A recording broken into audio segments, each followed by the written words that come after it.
রাসূলুল্লাহ তখন বললেন, হে মক্কাবাসীরা, আমি বলেছি, মুহাম্মদ বলেছি, ওই পাহাড়ের পাদদেশে, ওই পাহাড়ের অপর প্রান্তরে একদল দস্যু তোমাদেরকে আক্রমণ করবে।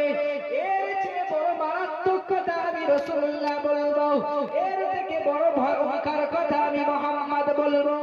যে ভয়ঙ্কর কথা হলো, তোমরা যে দেবদেবীর উপাসনা করো, লাত উজ্জা মানাতের পূজা করো, যে কাবা শরীফে 360টা দেবদেবীকে তোমরা রেখে দিয়েছো, আমি মুহাম্মদ বলি, ওই দেবদেবীরা হলো তোমাদের না কোনো উপকার করতে পারবে, না কোনো ক্ষতি করতে পারবে, না তোমাদের কোনো রকম তোমাদের জন্য কোনো সহযোগিতা করতে পারবে। অর্থাৎ তোমরা যে দেবদেবীর পূজা করো, যে দেবদেবীর তোমরা অর্চনা করো, যে দেবদেবীর কাছে তোমরা মাথা নত করো, আমি মুহাম্মদ তোমাদেরকে বলে দেই, ওই দেবদেবী তোমাদের কোনো উপকার তো করে দূরের কথা, বরং তোমাদেরকে জাহান্নামের তার প্রান্তরে তোমাদেরকে পৌঁছে দেবে। অর্থাৎ আমি মুহাম্মদ, আমি তোমাদেরকে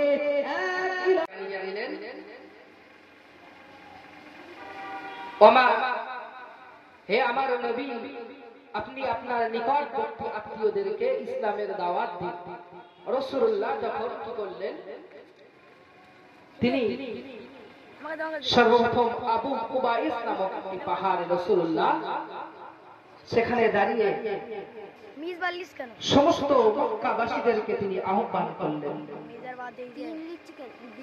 তাদেরকে যখন ডাকলেন, বিপদ বিপদ বলে চিৎকার করলেন রাসূলুল্লাহ, তখন সমস্ত মানুষেরা ওই পাহাড়ের পাদদেশে তারা একত্রিত হলো। সে সময় আরবের নীতি ছিল, কোন মানুষ যদি কোনো বিপদে পড়ে তখন ওই পাহাড়ের উপরে দাঁড়িয়ে চিৎকার করে, তখন সমস্ত গ্রামবাসী শহরবাসী তারা সেখানে একত্রিত হয় এবং তার বিপদ থেকে রক্ষা করে, তাকে তার বিপদ বলে শোনে। রাসূলুল্লাহ তেমনি সেই রীতিনীতি অনুযায়ী তিনি ওই আবু কুবাইস নামক পাহাড়ে দাঁড়িয়ে মানুষদেরকে বিপদের আশঙ্কা দিতেন। সমস্ত মানুষেরা রাসূলুল্লাহর আহ্বানে সেখানে জড়ো হয়ে গেল পাহাড়ের পাদদেশে। রাসূলুল্লাহ তখন সমস্ত মানুষদেরকে লক্ষ্য করে বলেছিলেন, হে মক্কাবাসীরা, হে মক্কার নওজোয়ানেরা, হে মক্কার যুবকেরা, হে মক্কার তরুণেরা, শুনে রেখে দাও, আমি মুহাম্মদ, আমি যদি তোমাদেরকে বলি, এই পাহাড়ের পাদদেশে, এই পাহাড়ের অপর প্রান্তরে একদল শত্রু বাহিনী এই মক্কার উপরে আক্রমণ করবার জন্য তারা দাঁড়িয়ে আছে, আমি মুহাম্মদ, আমি যদি তোমাদেরকে বলি, এই পাহাড়ের অপর প্রান্তরে একদল দস্যু তারা দাঁড়িয়ে আছে, তারা মক্কার উপরে আক্রমণ করবে, তোমাদের উপরে আক্রমণ করবে, তাহলে কি আমার এই কথাগুলোকে তোমরা মেনে নেবে? রাসূলুল্লাহ যখন এমন কথা ওই মক্কাবাসীদেরকে বললেন, মক্কাবাসীরা এক বাক্যে স্বীকার করে নিল যে মুহাম্মদ অবশ্যই আমি মেনে নেব, কারণ আমরা তোমাকে কোনদিন মিথ্যা কথা বলতে দেখি নাই, আমরা তোমাকে কোনদিন কোন অনৈতিক কাজ করতে দেখি নাই, আমরা তোমাকে কোনদিন কোন অশ্লীল ভাষা বলতে দেখি নাই, আমরা তোমাকে কোনদিন কোন অসৎ কাজের সাথে যুক্ত হতে দেখি নাই।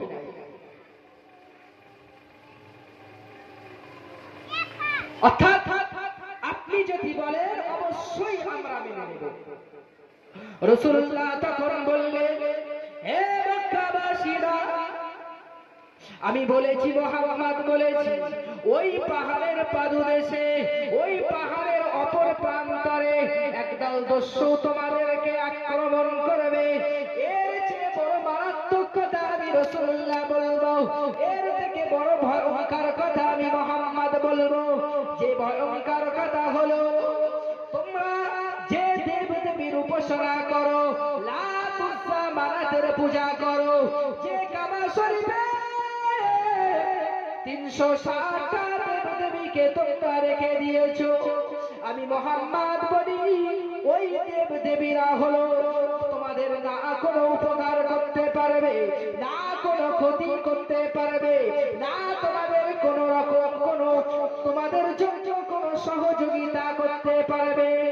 অর্থাৎ তোমরা যে দেব-দেবীর পূজা করো, যে দেব-দেবীর তোমরা অর্চনা করো, যে দেব-দেবীর কাছে তোমরা মাথা নত করো, আমি মুহাম্মদ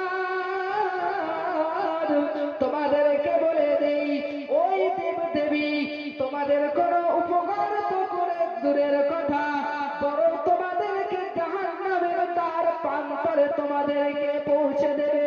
অর্থাৎ আমি মুহাম্মদ, আমি তোমাদেরকে এক ইলাহার দাওয়াত দেই, এমন এক স্রষ্টার খবর আমি তোমাদেরকে দেই, যার কোনো শরীক নাই, যার কোনো অংশীদার নাই। পৃথিবীর সকল সৃষ্টি তিনি করেছেন, সকল কিছু তার আয়ত্তে আছেন, সেই লা শারীকা লাহু একমাত্র স্রষ্টার সংবাদ আমি মুহাম্মদ তোমাদেরকে দিয়ে দিলাম। যখন রাসূলুল্লাহ ওই কাফেরদেরকে এই সংবাদ শোনালো, তখন সেই জায়গায় উপস্থিত ছিল রাসূলুল্লাহর চাচা আবু তালেব, রাসূলুল্লাহর অন্যান্য চাচাগণ, অন্যান্য ভাইপো, অন্যান্য মক্কার বাসীরা। তখন আবু লাহাব বলল, হে মুহাম্মদ, তাবদাল্লাকা সাঈ আলিহাজা জামাআতানা, হে মুহাম্মদ, এই জন্য কি তুমি আমাদেরকে একত্রিত করেছো এখানে? তোমার দুই হাত ধ্বংস হয়ে যাবে, তোমার আজকের দিনটা বরবাদ হয়ে যাবে, এই জন্য কি আমাদেরকে একত্রিত করেছো? কে বলছে? বলছে রাসূলুল্লাহর চাচা আবু তালিব। রাসূলুল্লাহ যারা এতক্ষণ বলছিল, হে মুহাম্মদ, তোমাকে কখনো মিথ্যা কথা বলতে দেখিনি, হে মুহাম্মদ তুমি হলেন আল আমিন, হে মুহাম্মদ তোমাকে কোনোদিন অসৎ কাজের সাথে যুক্ত হতে দেখিনি, হে মুহাম্মদ তুমি যেটাই বলবে আমরা সেটাই মেনে নেব। যখন তাদের বিরুদ্ধে, তাদের এগেইনস্টে রাসূলুল্লাহ বললেন যে একাত্মবাদের দাওয়াত যখন তাদেরকে দিলেন, তারা অস্বীকার করলো এবং রাসূলুল্লাহর এই ডাকাটা তারা অভিশাপ দিয়ে তারা বাড়ি থেকে রওনা হলো। সবচেয়ে বেশি অভিশাপ সে সময় দিয়েছিল রাসূলুল্লাহর আপন চাচা আবু তালেব। রাসূলুল্লাহর এই কথায় তারা যখন এমন অভিশাপ দিলেন, তখন সঙ্গে সঙ্গে মহান আল্লাহর পক্ষ থেকে রাসূলুল্লাহর প্রতি কোরআন অবতীর্ণ হয়ে সূরা লাহাব অবতীর্ণ হয়ে তাদেরকে জানিয়ে দিলেন যে যারাই রাসূলুল্লাহর নামে অভিশাপ দিয়েছে তাদের বিরুদ্ধে স্বয়ং মহান আল্লাহ বলছেন, তাব্বাত ইয়াদা আবি লাহাবি ওয়া তাব, যে আবু লাহাবের দুই হস্তদ্বয় ধ্বংস হয়ে যায়, অর্থাৎ আবু লাহাব ধ্বংস হয়ে যায়। এবং তারা সেই সময় রাসূলুল্লাহর বিরুদ্ধে করবার জন্য, রাসূলুল্লাহর সাথে দুশমনি করবার জন্য তারা যে সম্পদ জোগাড় করেছিল, রাসূলুল্লাহর সাথে তারা রাসূলুল্লাহকে প্রাণে মেরে দেওয়ার জন্য যে প্রস্তুতি তারা দিয়েছিল, আল্লাহ সে বিষয় বললেন, তাদের কোনো সম্পদ তাদের কোনো উপকার করতে পারবে না, বরং তাদেরকে ধ্বংস করেই ছাড়বে। সুবহানাল্লাহ। এভাবে রাসূলুল্লাহ একদিকে একা ইসলামের দাওয়াত দিয়েছেন গুটি কতক মানুষ, হযরত আবু বকরের মতো কিছু মানুষ, হযরত আলীর মতন মানুষ, আম্মা জান খাদিজার মতো মানুষ, হযরত বেলালের মতো মানুষ, কিছু মানুষ, গুটি কয়েকটা মানুষ ইসলামের শীর্ষাল ছায়াতলে এসেছিল। আর সকলেই রাসূলুল্লাহর এগেইনস্টে রাসূলুল্লাহর বিরোধিতা শুরু করলো। কিন্তু কিছুদিন যেতে না যেতেই রাসূলুল্লাহ যখন একের পর এক দাওয়াত দিয়ে যাচ্ছেন, ইসলামটাকে মানুষের দ্বারে দ্বারে পৌঁছে যাচ্ছেন, ইসলামটা যখন মানুষের কাছে তুলে ধরছেন, রাসূলুল্লাহর আদর্শ দেখে তারা মুগ্ধ হচ্ছেন, হয়ে একের পর এক রাসূলুল্লাহ এই ইসলামটাকে তারা কবুল করেছিলেন। কিন্তু তার জন্য রাসূলুল্লাহকে অত্যন্ত ত্যাগ করতে হয়েছে।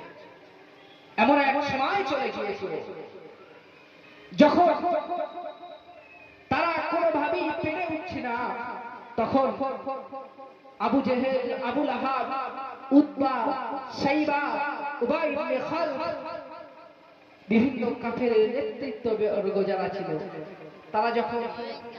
তারা জানতো রাসূলুল্লাহ সত্যবাদী, রাসূলুল্লাহ আল আমিন, রাসূলুল্লাহ যে কথা বলছে সত্য, কিন্তু তারা সত্য মানত না। এই কারণে তাদের নেতৃত্ব চলে যাবে, তাদের কথা মানুষের কাছে গ্রহণযোগ্যতা হ্রাস পাবে, তাদের নেতৃত্ব বজায় রাখবে না।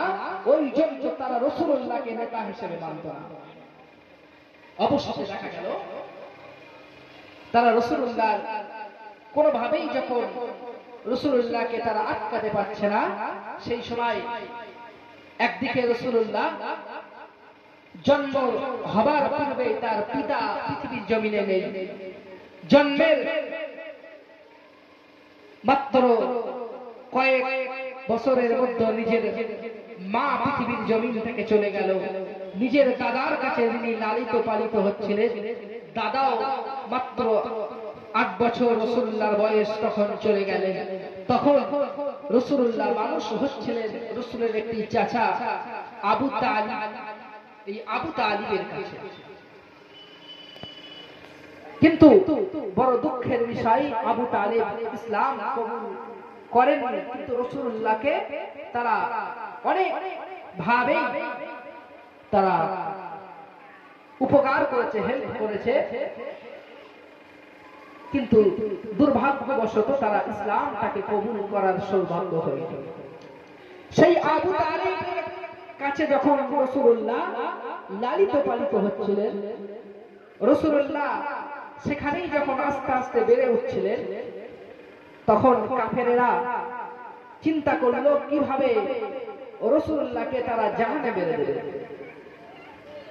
তারা তখন কি করলেন, আবু তালিবের কাছে এসে তারা আবু তালিবকে হুমকি দিলেন। তারা আবু তালিবের কাছে আসলেন, আবু তালিবকে বললেন, হে আবু তালিব, তোমার ভাইপো মুহাম্মদ যে কলেমার দাওয়াত দিচ্ছে, তোমার ভাইপো মুহাম্মদ যে তাওহীদের দাওয়াত দিচ্ছে, সে যে একাত্মবাদের কথা আমাদেরকে শোনাচ্ছে, আমাদের পিতামহ, আমাদের দাদা দাদি, আমাদের পূর্বপুরুষ যারা প্রতিভা অর্চনা করেছে, সেটাকে অস্বীকার করে তারা সেটাকে অস্বীকার করে যে একাত্মবাদের দাওয়াত দিচ্ছে।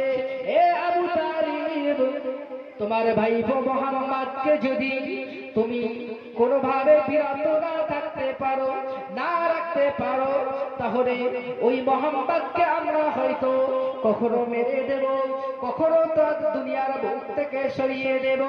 তোমার ভাইপো মুহাম্মদকে বলে দাও, তোমার ভাইপো মুহাম্মদকে শুনিয়ে দাও, যে যেতে চায়, যে এই মক্কার মসনদে বলবে, এই মক্কার নেতৃত্ব দেবে, ওই মুহাম্মদকে আমরা নেতা হিসেবে তার নেতৃত্ব আমরা মেনে নেব।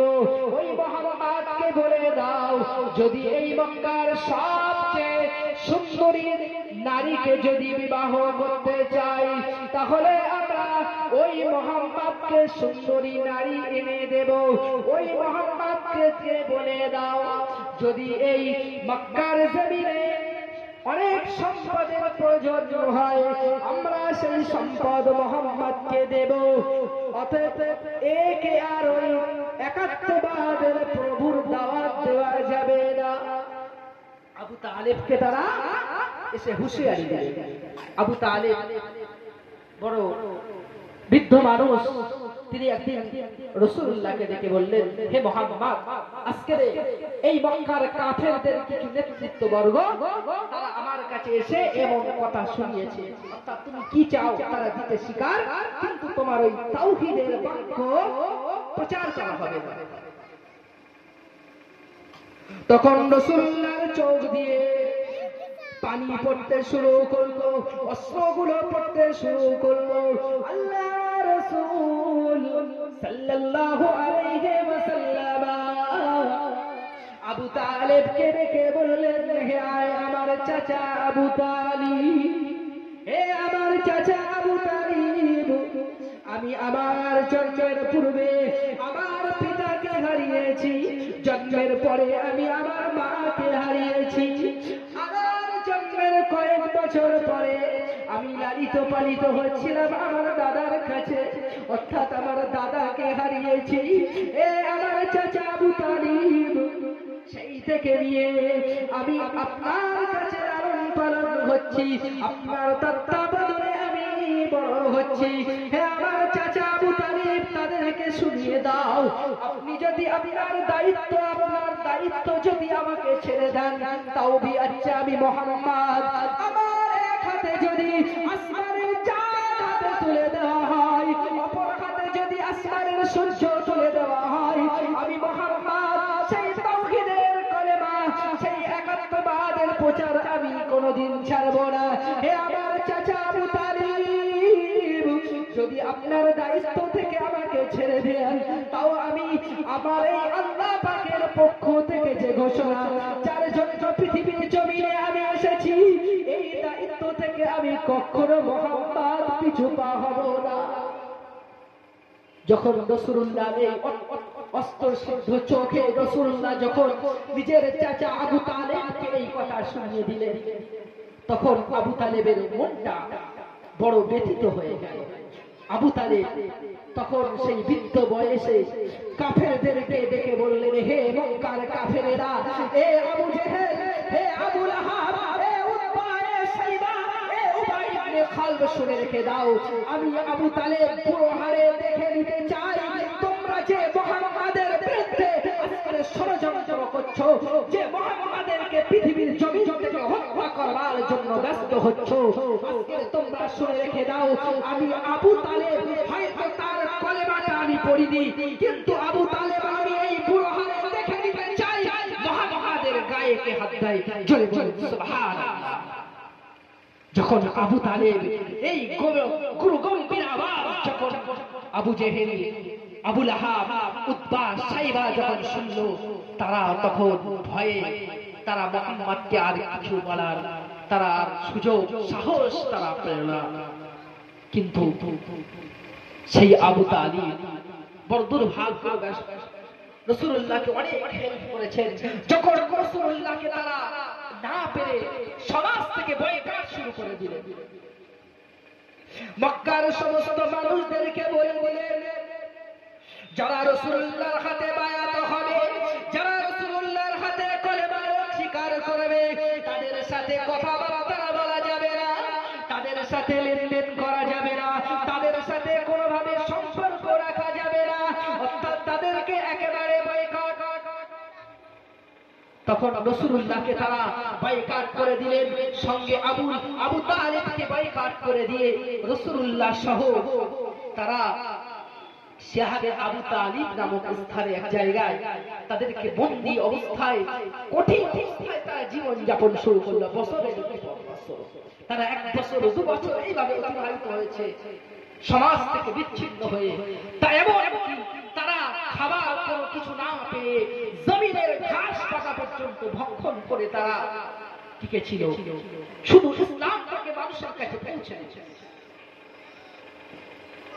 এইভাবে রাসূলুল্লাহ মানুষের কাছে ইসলামটাকে পৌঁছে দিয়েছে, এইভাবে ইসলামটাকে সমাজের কাছে পৌঁছে দিয়েছে। যখন রাসূলুল্লাহ দেখলেন মক্কায় আর আমার দাওয়াত মানুষের কাছে পৌঁছে দেওয়ার পরে আজকে নির্যাতিত হচ্ছি, অপমানিত হচ্ছি, তাহলে আমি একটু দেখি মক্কার বাইরে ইসলামটাকে কিভাবে পৌঁছানো যায়। তিনি চলে গেলেন অন্য দেখে, কিন্তু সেখানেও মানুষ রাসূলুল্লাহকে ভুল বুঝে রাসূলের প্রতি অত্যাচার, অনাচার, অবিচার শুরু করলেন। কিন্তু রাসূলুল্লাহ তাদের বিরুদ্ধে কোনো বদদুয়া তো দূরের কথা, বরং তাদের হেদায়েতের দোয়া করলেন। এটাই ছিল রাসূলুল্লাহর চরম আদর্শ। যখন রাসূলুল্লাহ তায়েফের জমিনে ইসলামের দাওয়াত দেওয়ার জন্য তিনি গিয়েছেন, রাসূলুল্লাহ যখন মক্কা শরীফ থেকে তায়েফের ময়দানে চলে গেলেন ইসলামটাকে পৌঁছে দেওয়ার জন্য, রাসূলুল্লাহ তায়েফে গিয়ে বললেন, হে তায়েফবাসীরা, আমি মুহাম্মদ, আমি হলাম শেষ নবী। তোমরা যে দেবতার অর্চনা করো সেই দেবতার পূজা করো না, সেই দেবতার অর্চনা করো না। আমি মুহাম্মদ, আমি তোমাদেরকে বলে দিলাম, আমি হলাম শেষ নবী। তোমরা একাত্মবাদের প্রভুর পূর্ণ উপাসনা করো।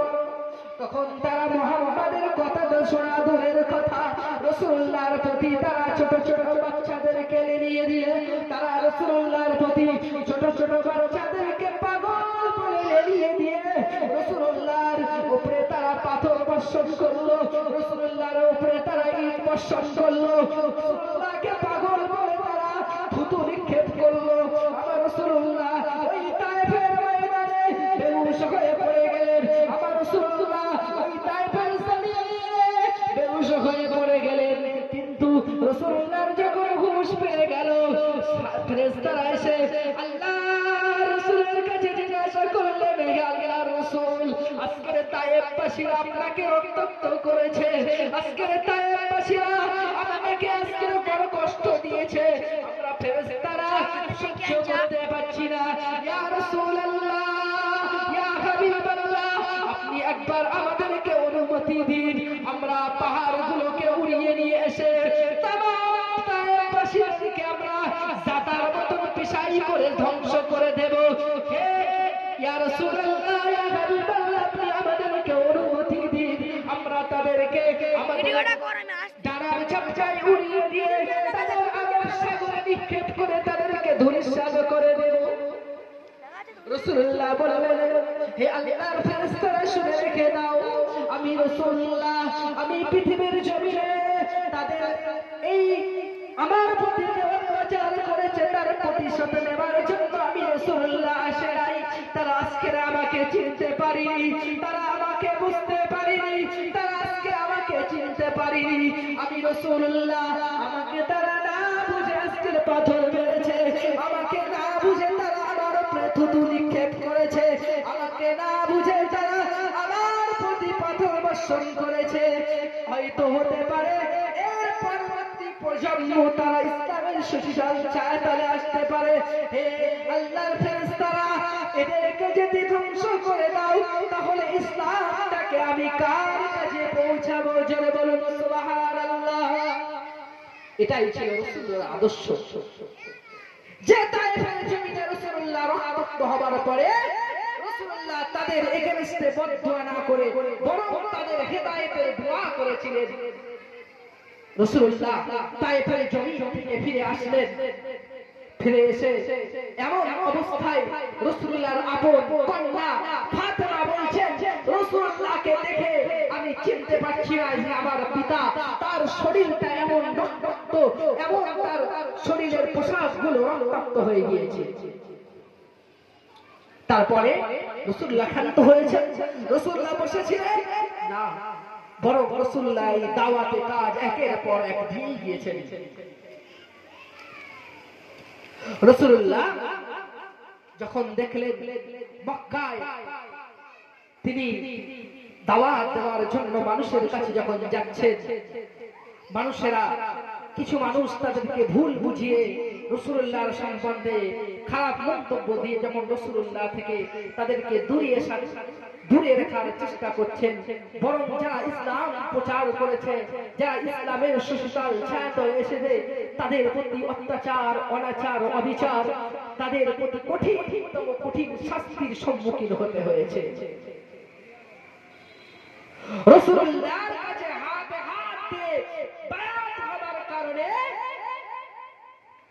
বেলাল রাদিয়াল্লাহু তাআলা আনহুকে যেভাবে কষ্ট তারা দিয়েছিল, এমন ভাবে অনেক সাহাবীদেরকে হযরত আম্মার থেকে শুরু করে একাধিক সাহাবীদেরকে তারা বালুর উপরে তারা শুয়ে পাথর চাপা দিয়ে তাদেরকে কষ্টের পর কষ্ট, যাতনার পর যাতনা তারা দিয়েছিল। কিন্তু তারা ইসলামটাকে তাদের জীবন থেকে তারা বিসর্জন দেয়নি। তারা ইসলাম কবুল করেছিল।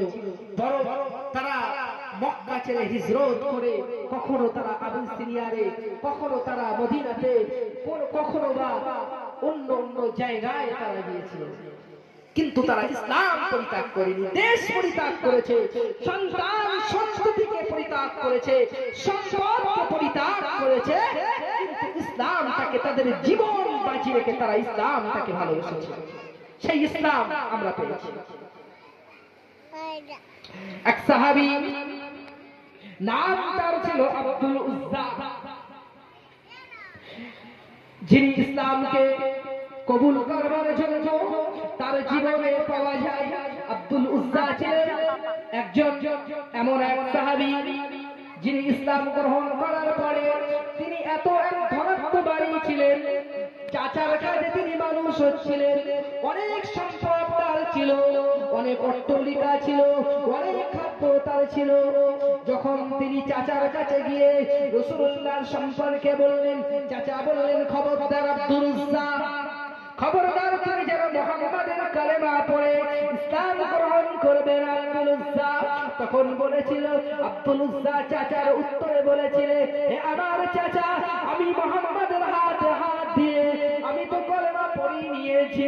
চাচা, আপনি যদি আমার সমস্ত সম্পদগুলো যদি ফিরিয়ে দেন আমি তাতে দিতে রাজি, কিন্তু আমি তো মুহাম্মাদের যে ধর্ম আমি মেনে নিয়েছি, মুহাম্মাদের ধর্ম কখনো আমি আর পরিত্যাগ করব না। আব্দুল উজ্জা যখন একথা চাচা শুনল, সত্যি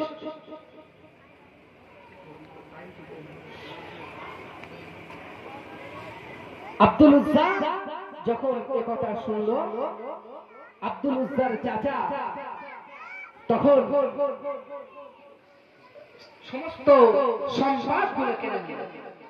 বরং আব্দুল উজ্জার পরনে একটা কাপড় ছিল, সেই কাপড়টাও তার চাচা খুলে নিয়ে বলেছিল, একজন যুবক আব্দুল উজ্জাকে বলেছিল, হে আব্দুল উজ্জা, তুমি যে পরনের কাপড়টা পরে আছো এটাও আমার দেওয়া, অর্থাৎ তুমি তোমার পরনের কাপড়টাও খুলে দাও। আব্দুল উজ্জা সেটাও খুলে দিতে দ্বিধাবোধ করেনি। তিনি নিজের পরনের আবৃত কাপড়টা খুলে নিজের আম্মা জানের কাছে গিয়ে বলেছিলেন, হে আমার আম্মা, আমি ইসলাম গ্রহণ করার ফলে আমার এই অবস্থা, আপনি আমাকে একটা কাপড় দিন। আম্মা জান চোখে উপরে হাত দিয়ে একটা সেরা কম্বল ছেলেকে দিয়ে দিলেন।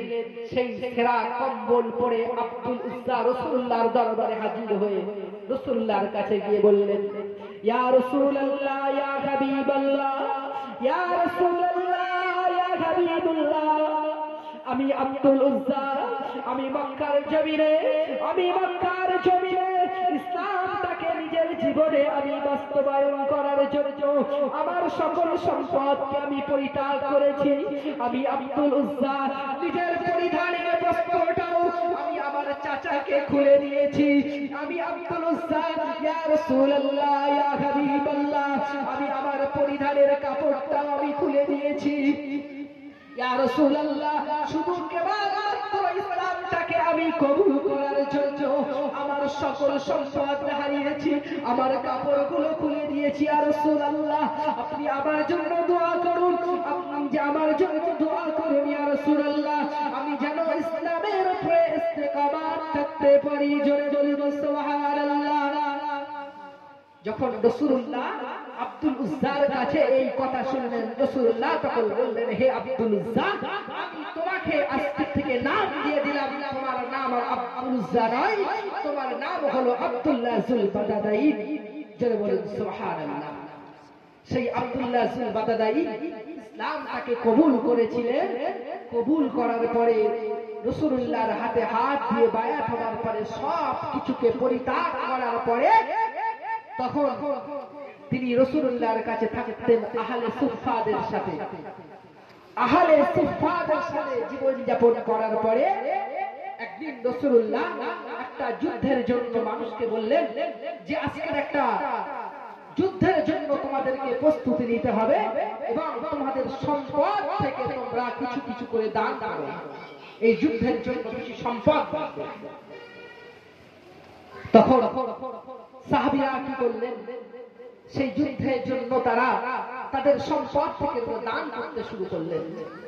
কেউ বা তার সম্পদের অর্ধেক দিয়ে দিলেন, কেউ বা অনেক সম্পদ দিয়ে দিলেন। আব্দুল উজ্জা বড় নিঃস্ব মানুষ, কিছু তো নেই। আল্লাহ রাসূলের কাছে এলেন, ইয়া রাসূলুল্লাহ, ইয়া হাবিবাল্লাহ, আমি আব্দুল্লাহ জুল বাদাদাই, আমি যে আব্দুল উজ্জা ওরফে আব্দুল্লাহ জুল বাদাদাই, আমি ইসলাম গ্রহণ করার পরে আমারও কোনো সম্পদ তো নেই, আমারও তো কিছু নেই, আপনি আমার জন্য দোয়া করুন ইয়া রাসূলুল্লাহ। আমি যেন ওই যুদ্ধে গিয়ে শাহাদাতের মওতটা যেন আল্লাহ আমার নসিবে দান করে, আমাকে যেন আল্লাহ পাক শাহাদাত নসিব করে। ইয়া রাসূলুল্লাহ, আপনি আব্দুল্লাহর জন্য দোয়া করুন।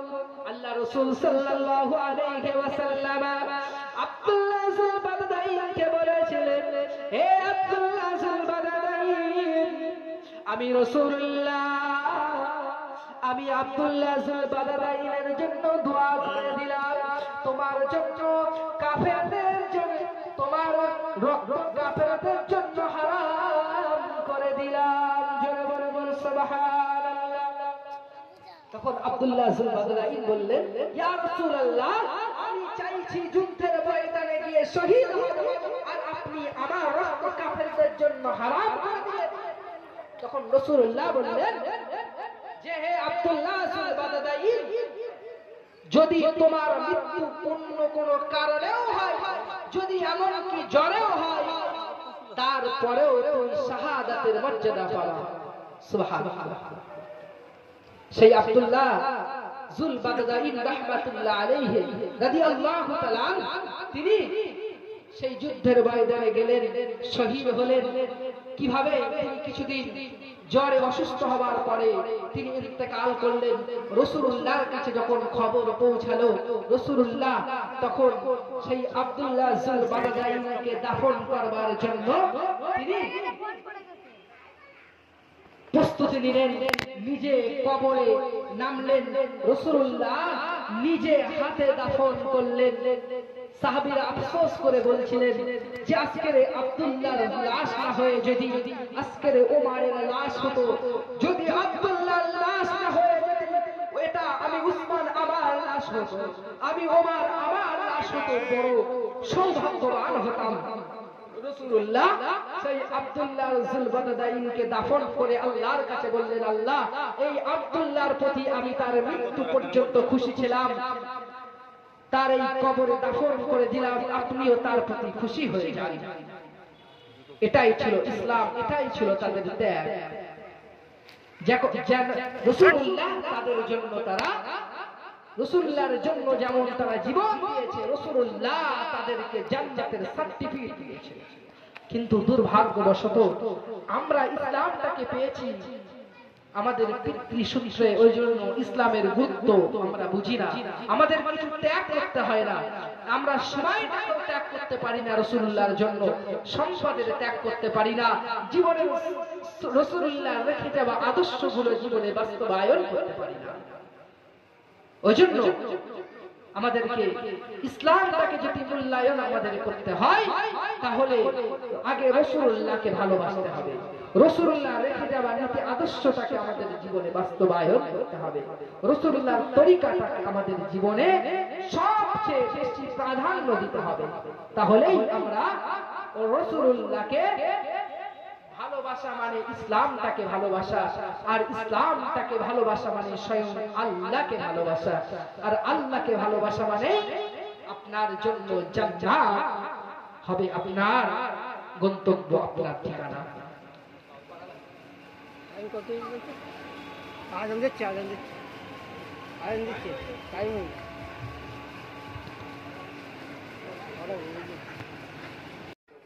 রাসূলুল্লাহ তখন বললেন, হে মক্কাবাসীরা, আমি বলেছি, মুহাম্মদ বলেছি, ওই পাহাড়ের পাদদেশে, ওই পাহাড়ের অপর প্রান্তরে একদল দস্যু তোমাদেরকে আক্রমণ করবে।